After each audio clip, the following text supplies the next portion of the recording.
ہندی شاعروں نے عورت کی خلقت کا قصہ اس طرح لکھا ہے کہ آغاز آفرینش میں خلاق دو عالم نے جب عورت کے پیدا کرنے کا ارادہ کیا تو معلوم ہوا کہ سارا مسالہ مرد کے پیدا کرنے میں کام آ گیا۔ عورت کے بنانے کے لیے عالم ایجاد میں کوئی چیز اعتبار کے لائق نہ رہی۔ بڑے غور و تأمل کے بعد یہ تدبیر کار پردازان ازل کے ذہن میں آئی کہ چہرے کی شکل تو چاند سے لی جائے اور خم ابرو ہلال سے، غنچہ ناشگفتہ سے دہن اور برگ گل سے ہونٹ، نرگس شہلا سے آنکھ، سرف سے قد، نسرین سے بدن اور کبک سے رفتار لے لی جائے،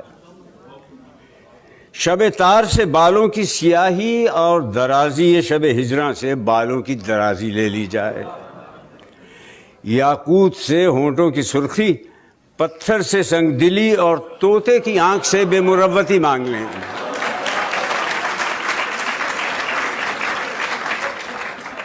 ماتھے کی چمک کندن سے اور دانتوں کی دمک موتیوں سے لے لیں، قلقل مینا سے آواز کی کھنک اور شمع سوزاں سے آنسوؤں کی لڑی ضرورت کے وقت عاریتاً لے لو، گردش روزگار سے مزاج کا تلون لے لیا جائے، گلے میں باہیں ڈال دینے کی ادا سر دست عشق پیچاں سے لے لو،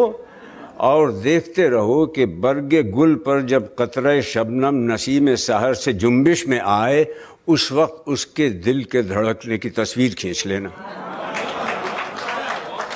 خوئے جفا چرخ ستمگار سے اور کبھی بھولے بھٹکے کی رسم وفا چکوے چکوی سے مانگ لو، کمر کی ضرورت نہیں کہ دہنے یار کی طرح نظر نہیں آتی، زلف کو پریشان اور آئینہ رخسار کو درخشاں بنا دینا، زبان کے لیے سوسن کی قلم قینچی سے کاٹ کر لگا دینا، لڑکپن کی اٹکھیلیاں بلی کے ان بچوں سے جو پنجوں میں ناخن چھپانا نکالنا سیکھ گئے ہوں لے لینا، اور خود اپنے بچوں کی حفاظت میں جان پر کھیلنے کے تیور شیرنی سے لے لو، اداؤں میں بلانے سے بھاگنا اور نہ ملیے تو خود ملنے کے بہانے ڈھونڈنا، نگاہ سے بلانا اور زبان سے کوسنا،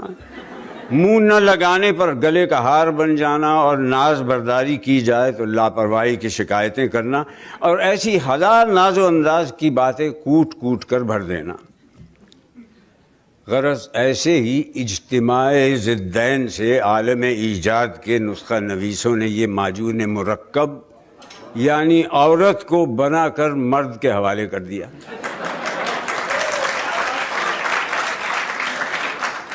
کہتے ہیں کہ اس واقعے کے چند روز کے بعد انسان نے خدا سے شکایت کی کہ یہ تحفہ جو مجھے عطا ہوا ہے میرے لیے بلائے جان ہے، اس کو واپس لے لیا جائے،